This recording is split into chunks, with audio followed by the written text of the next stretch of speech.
So your operation, what does it look like today? So currently right now we've got about 22 employees. So it's 8 acquisitions. Then we have like 3 follow-up specialists. Then we have 3 dispo. Then we have 2 transaction coordinators. And then we have my CEO and then myself and then project manager.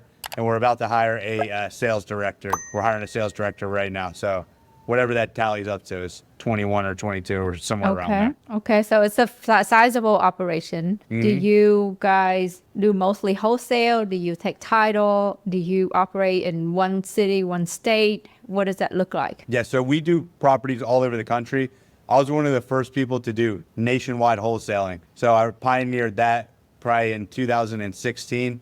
And so we've done deals in all 50 states. Currently, we market in 6 or 7 different states. And in terms of like exit strategies, we still do a lot of wholesale, but novations is a big component of what we do as well.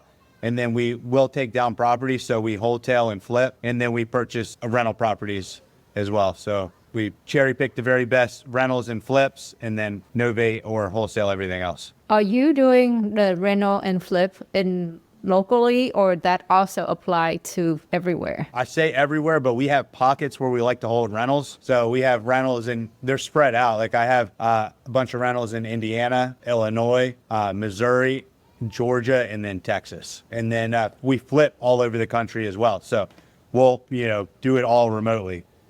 We're doing everything, over the phone. We're working with realtors, contractors, property managers. It's all controlled from Austin. How long did it take for you to get that system to really get consistent? A long time. I would say I really didn't start hitting really strong, multi 7-figure years until year 6, year 7 is when things really started to take off. I would have good months, but I didn't have consistency until year 6 or year 7. And a lot of that just came down to the people and the processes continually getting better over time. I think that a lot of people want that, hey, what was the one thing that you did? It wasn't the one thing that I did. It was just the continually getting 1% better every single day, compounds over time. So I'm assuming over the year to get better, you tweak, you adjust, you do this, you do that, right? You can, like you said, continuously improving. What caused you to say, your process, for example? At what point you say, okay, time to change this process, time to do things differently? At what point, how long do you give it until you decide to do something else?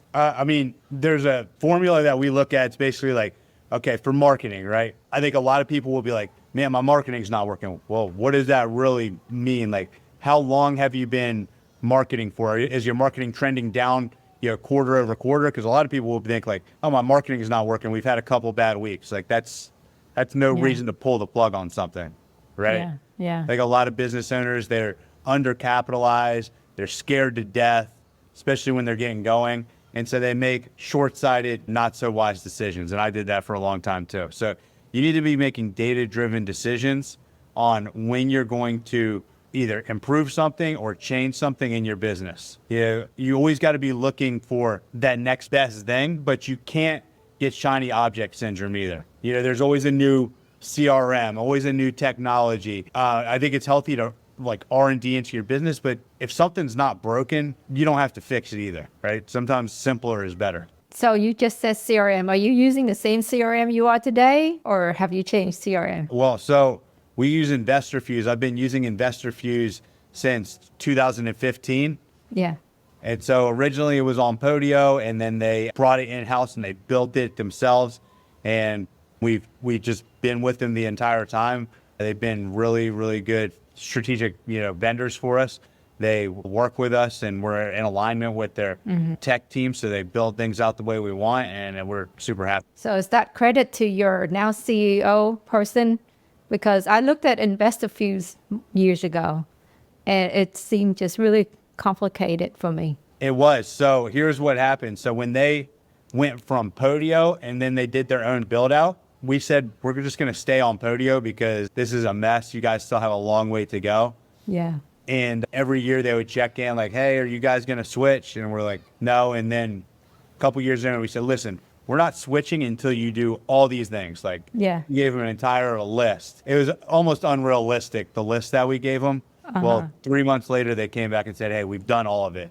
Wow. Like, wow. Okay. Well, let's look at it again. And then we're like, hey, there's still a couple of things here you need to fix. They fixed it, and we said, all right, we'll migrate over, and it's been great now. So yeah, if you haven't checked it out in like the last couple of years or the last year or so, it's come a long way. Yeah, that is cool. So what's next for you? So next for me is I'm here in beautiful Cancun right now, living the life that I dreamed of when I got into this business. You know, I said, man, if I could retire from my business, live somewhere on the beach with palm trees, like, that's it. I made it. I'm done, right? Like, that's like, I think, the entrepreneur's dream when you first get into it. And then, you know, I've been living in Latin America the last 3 years, been semi-retired for going on 4 years now. And what you realize when you go through that is, as humans, we are meant to bear fruit and create. That is the purpose of being alive, is to create and bear fruit, especially as entrepreneurs. So I've still been working, you know, from here, but I'm excited because the next chapter, I'm actually moving from Cancun here in Mexico to Scottsdale, Arizona. So we just got an office at the Cardone Center in North Scottsdale. I'll be neighbors with Grant Cardone. We're opening up office there. I got a beautiful home in Scottsdale waiting for me here in a few weeks, and we're getting ready to take it even to the next level. So we're calling this like 2.0 of what we're doing, because I haven't been in the office in 4 years. I haven't worked alongside my team in 4 years. So we're all really excited to be back together and take things to the next level, because we're completely evolved from where we were, you know, last time I was there. What prompted this decision? Well, I realized my goals, you know, have grown a lot from, you know, this was my goals. I accomplished my goals, but for what I want to do, the impact that I want to create, the lifestyle that I want to live, and the legacy that I want to leave for my family, I need a few more zeros. So in order for me to do that, couldn't I do that here? Yes, I've been growing every year, but I know when I'm in the office, I'm a different animal. Like, the speed at which things happen is a lot faster. So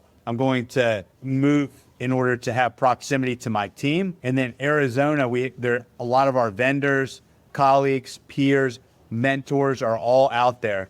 Scottsdale is a entrepreneur's paradise. 1 out of 17 people there are millionaires. So, you know, you're putting yourself in a very fertile environment to go out and create massive success. This episode is brought to you by National Real Estate Insurance Group, a national independent insurance agency specifically for real estate investors. I personally use NREIG for my investment properties. They offer a low monthly payment option to help you to lower your cash out of pocket when buying an investment property. If you're looking for insurance coverage for your flips or your rental, reach out to them. You can click on the link in the show descriptions, or you can reach out to Jules at 816-946-8443.